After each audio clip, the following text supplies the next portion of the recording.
উত্তপ্ত চুলার উপর বসানো হয়েছে ৩টি বড় বড় ডেকচি, আর তাতে রান্না করা হচ্ছে বিশেষ এক খাবার। তবে শুনে অবাক হবেন, এই বিশেষ খাবার কোনো বিয়েবাড়ি কিংবা বিশেষ কোনো অনুষ্ঠানে আগত অতিথিদের জন্য রান্না করা হচ্ছে না, বরং এগুলো রান্না করা হচ্ছে বিশাল এই খামারের গরুগুলোর জন্য, যেই গরুগুলোকে আর মাত্র কিছুদিন পরেই উৎসর্গ করা হবে মহান আল্লাহর সন্তুষ্টির উদ্দেশ্যে। বাংলাদেশ এখন গরুতে স্বয়ংসম্পূর্ণ এবং কুরবানির জন্য যা গরু দরকার তার চেয়ে বেশি গরু অলরেডি বাংলাদেশে এক্সিস্টিং। বছর ঘুরে আবারও দরজায় কড়া নাড়ছে পবিত্র ঈদ উল আজহা। এই ঈদের অন্যতম অনুষঙ্গ হল সামর্থ্যবানদের পশু কোরবানি। এ কারণেই সারা দেশের মতো নীলফামারী জেলাতেও চলছে কোরবানিকে ঘিরে শেষ মুহূর্তের প্রস্তুতি। প্রথম 2023 সালে 50টি গরু নিয়ে শুরু করেছিলাম। তারপরে আজ 2026 সালে এসে আমার প্রায় 200 গরু আমার খামারে রয়েছে।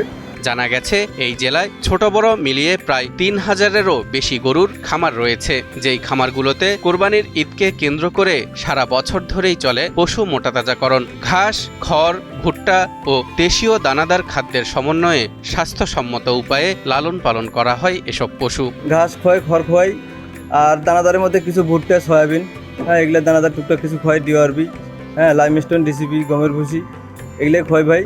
এবং আমাদের গরুর খাওয়ার দেশীয় সব কিছু, জমি বাড়ির ঘাস, খড়, ভুট্টা, আমরা এগুলো সবগুলো একসঙ্গে ভুসি করে গরুকে খাওয়াই। এসব খামারে কর্মসংস্থান হয়েছে প্রায় 10,000 বেকার যুবকের। খামার ভিত্তিক এই উদ্যোগ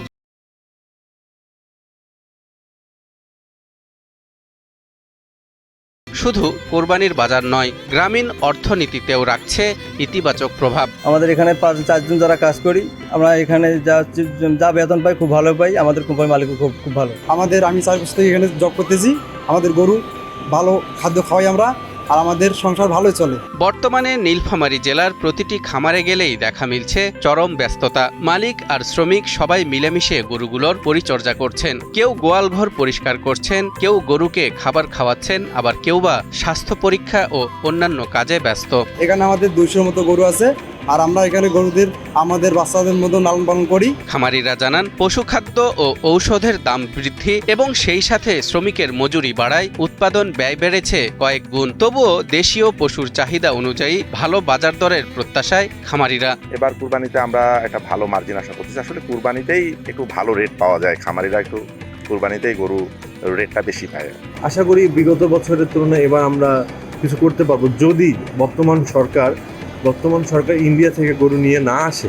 তবে খামারিদের দাবি, কোরবানির আগে যেন ভারতীয় গরু অবৈধভাবে দেশে প্রবেশ করতে না পারে। তাদের অভিযোগ, সীমান্ত পথে ভারতীয় পশু প্রবেশ করলে দেশীয় খামারিরা ন্যায্য মূল্য থেকে বঞ্চিত হবেন। আমাদের এখানে গরুর প্রোডাকশন খরচ অনেক বেশি।